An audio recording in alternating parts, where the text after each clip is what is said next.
Hi friends, ಎಲ್ಲರಿಗೂ ನಮಸ್ಕಾರ. ರವಿಚಂದ್ರಿಕಾ ಕಿಚನ್ಗೆ ಸ್ವಾಗತ. ಇವತ್ತಿನ ರೆಸಿಪಿ ಬೆಳಗಿನ ಬ್ರೇಕ್ಫಾಸ್ಟ್ಗೆ ಏನಾದರೂ ಏನು ಮಾಡ್ಲಪ್ಪ ಅಂತ ಅಂದ್ಕೊಳ್ತಾ ಇದ್ದೀರಾ. ಹಾಗಿದ್ರೆ ಯೋಚನೆ ಮಾಡಿಬಿಡಿ, ಬನ್ನಿ ನಾನಿವತ್ತು ಪನ್ನೀರ್ ಗ್ರೇವಿನ ಯಾವ ರೀತಿ ಮಾಡೋದು ಅಂತ, ಗೋಡಂಬಿ ಇಲ್ಲದೆ ಬಟರ್ ಪನ್ನೀರು ಯಾವ ರೀತಿ ಮಾಡೋದು ನಾನು ತಿಳಿಸ್ಕೊಡ್ತಾ ಇದ್ದೀನಿ. ಹಾಗಿದ್ರೆ ಯಾರೆಲ್ಲ ಚಾನಲ್ನ ಸಬ್ಸ್ಕ್ರೈಬ್ ಮಾಡದೆ ನೋಡ್ತಾ ಇದ್ದೀರಾ, ದಯವಿಟ್ಟು ಸಬ್ಸ್ಕ್ರೈಬ್ ಮಾಡಿಕೊಂಡು ವಿಡಿಯೋನ ಪೂರ್ತಿ ನೋಡಿ, ಲೈಕ್ ಮಾಡಿ, ಶೇರ್ ಮಾಡಿ, ಕಮೆಂಟ್ ಮಾಡಿ. ಇವಾಗ ನಾನು ಸೋಯಾ ಪನ್ನೀರನ್ನ ತೊಗೊಂಡಿದ್ದೀನಿ. ಪನ್ನೀರ್ಗೆ ಏನೆಲ್ಲ ಸಾಮಗ್ರಿಗಳು ಬೇಕು: ಹಸಿಮೆಣ್ಸಿನ್ಕಾಯಿ, ಒಣಮೆಣ್ಸಿನ್ಕಾಯಿ, ಧನಿಯಾ, ಬ್ಯಾಡಗೆ ಮೆಣಸಿನ್ಕಾಯಿ, ಕಡಲೆ ಬೀಜ. ನೋಡಿ, ಕಡಲೆ ಬೀಜನ ಇದ್ರಿ ಸ್ವಲ್ಪ ಹುರ್ಕೊಬಿಟ್ಟು ಲೈಟಾಗಿ ಸಿಪ್ಪೆ ತೆಗೆದು ಇಟ್ಕೊಂಡಿದ್ದೀನಿ. ಶುಂಠಿ, ಬೆಳ್ಳುಳ್ಳಿ, ಈರುಳ್ಳಿ, ಟೊಮೆಟೊ ಎಲ್ಲ ತೊಗೊಂಡಿದ್ದೀನಿ.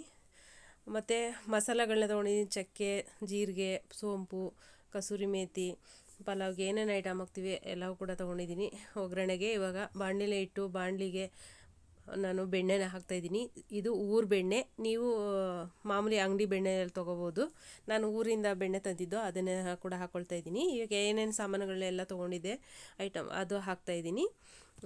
ಚಕ್ಕೆ, ಲವಂಗ, ಏಲಕ್ಕಿ ಎಲ್ಲವೂ ಕೂಡ ಸೇರಿಸಿದ್ದೀನಿ. ಎಲ್ಲನೂ ಸ್ವಲ್ಪ ಬೆಣ್ಣೆ ಒಳಗಡೆ ಹಾಕ್ಕೊಂಡು ನಾವು ಫ್ರೈ ಮಾಡ್ಕೊಳ್ಳೋಣ. ಪಲಾವ್ ಎಲ್ಲ ಕೂಡ ಸೇರಿಸ್ತಾ ಇದ್ದೀನಿ ಒಂದೆರಡು. ನಿಮಗೆ ಬೇಕು ಅಂದರೆ ಪಲಾವ್ ಎಲ್ಲ ಹಾಕ್ಕೊಳ್ಳಿ, ಗ್ರೈಂಡಿಗೆ, ಇಲ್ಲ ಅಂದರೆ ಬೇಡ. ಇಲ್ಲಿ ಖಾರದ ಮೆಣಸಿಕಾಯಿ ಒಂದು 4 ಮತ್ತು ಬ್ಯಾಡಗೆ ಮೆಣಸಿಕಾಯಿ ಒಂದು 5-6 ತೊಗೊಂಡಿದ್ದೀನಿ. ಬ್ಯಾಡಗೆ ಮೆಣಸಿಕಾಯಿ ಕಲರ್ ಚೆನ್ನಾಗಿ ಬರುತ್ತೆ. ನಿಮಗೆ ಖಾರಕ್ಕೆ ಎಷ್ಟು ಬೇಕು ನೀವು ಅಷ್ಟನ್ನ ನೋಡ್ಕೊಂಡು ಹಾಕೋಬೋದು ನೀವು. ಇಲ್ಲಿ ನಾನು ಫ್ರೈ ಮಾಡ್ತಾಯಿದ್ದೀನಿ. ಹಸಿಮೆಣ್ಸಿಕಾಯಿ ಒಂದು 4 ಹಾಕಿದ್ದೀನಿ, ಮತ್ತು ಶುಂಠಿ ಹಾಕ್ಕೊಳ್ತಾ ಇದ್ದೀನಿ. ಇದೇನಪ್ಪ ಅಂದರೆ ಗೋಡಂಬಿನೇ ಬೇಕು ಅಂತ ಅಂತಾರೆ ಇದಕ್ಕೆ. ನಾನು ಇವತ್ತು ಒಂದು ಸ್ಪೆಷಲಾಗಿ ಮಾಡೋಣ ಅಂತ ಹೇಳ್ಬಿಟ್ಟು, ನೋಡೋಣ ಟೇಸ್ಟು ಯಾವ ರೀತಿ ಬರುತ್ತೆ ಅಂತ ಹೇಳ್ಬಿಟ್ಟು ನಾನು ಕಡಲೆ ಬೀಜನ ಲೈಟಾಗಿ ಹುರ್ಕೊಂಡು ಚೆನ್ನಾಗಿ ಸಿಪ್ಪೆ ತಗೊಂಡು ಹಾಕ್ಕೊಳ್ತಾ ಇದ್ದೀನಿ. ಇವಾಗ ಇದನ್ನು ಕೂಡ ಹಾಕ್ಕೊಂಡು ಧನಿಯಾ ಮತ್ತು ಕಡಲೆ ಬೀಜ, ಬೆಳ್ಳುಳ್ಳಿ ಎಲ್ಲ ಹಾಕಿ ಫ್ರೈ ಮಾಡ್ಕೊಳ್ಳೋಣ. ಜೊತೆಗೆ ಏನೇನು ಮಸಾಲೆಗಳನ್ನ ತೊಗೊಂಡಿದ್ದೀವಿ ಎಲ್ಲನೂ ಕೂಡ ನಾವು ಫ್ರೈ ಮಾಡಿಕೊಂಡು ತೊಗೊಳ್ಳೋಣ. ಫ್ರೈ ಮಾಡೋದ್ರಿಂದ ಟೇಸ್ಟು ಕೂಡ ಚೆನ್ನಾಗಿ ಬರುತ್ತೆ, ಗ್ರೈಂಡು ಕೂಡ ತುಂಬ ಚೆನ್ನಾಗಿ ಗ್ರೈಂಡ್ ಬರುತ್ತೆ. ಚೆನ್ನಾಗಿ ಗ್ರೈಂಡ್ ಮಾಡಬೇಕು. ಇದನ್ನು ನುಣ್ಣು ಗ್ರೈಂಡ್ ಮಾಡಬೇಕು, ತರಿ ಇರಬಾರ್ದು ಪನ್ನೀರ್ಗೆ ಯಾವತ್ತೂ. ಇವಾಗ ಟೊಮೆಟೊ ಒಂದು 2 ದೊಡ್ಡ ಟೊಮೆಟೊ ತೊಗೊಂಡಿದ್ದೀನಿ. ಟೊಮೆಟೊ ಜಾಸ್ತಿ ಹಾಕಬೇಕು, ಟೊಮೆಟೊ ಹಾಕಿದ್ರೆ ಚೆನ್ನಾಗಿ ಗ್ರೇವಿ ಟೇಸ್ಟ್ ಬರೋದು. ಹಾಗಾಗಿ ಫ್ರೈ ಮಾಡ್ತಾಯಿದ್ದೀನಿ. ಒಂದು ಸ್ವಲ್ಪ ಸಾಫ್ಟ್ ಆಗೋ ಥರ ಈರುಳ್ಳಿ ಮತ್ತು ಟೊಮೆಟೊ ಎಲ್ಲ ಸ್ವಲ್ಪ ಸಾಫ್ಟ್ ಆದಮೇಲೆ ನಾವು ಗ್ಯಾಸ್ನ ಆಫ್ ಮಾಡಿಕೊಂಡು ತಣ್ಣಗಾಗೋದಕ್ಕೆ ಬಿಡೋಣ. ನೋಡಿ, ಇವಾಗ ನಾನು ತಣ್ಣಗಾಗಿದೆ, ಜಾರ್ಗೆ ಹಾಕ್ಕೊಂಡು ಗ್ರೈಂಡ್ ಮಾಡ್ಕೊತೀನಿ. ಇಷ್ಟು ಚೆನ್ನಾಗಿ ಗ್ರೈಂಡ್ ಆಗಿದೆ, ಕಲರು ಕೂಡ ತುಂಬ ಚೆನ್ನಾಗಿ ಬಂದಿದೆ, ಸಖತ್ತಾಗಿ ಕಾಣಿಸ್ತಾ ಇದೆ. ಈಗ ಅದೇ ಬಾಣಲಿಗೆ ನಾನು ಇನ್ನೊಂದು ಸ್ವಲ್ಪ ಬೆಣ್ಣೆನ ಹಾಕ್ಕೊಳ್ತಾ ಇದ್ದೀನಿ.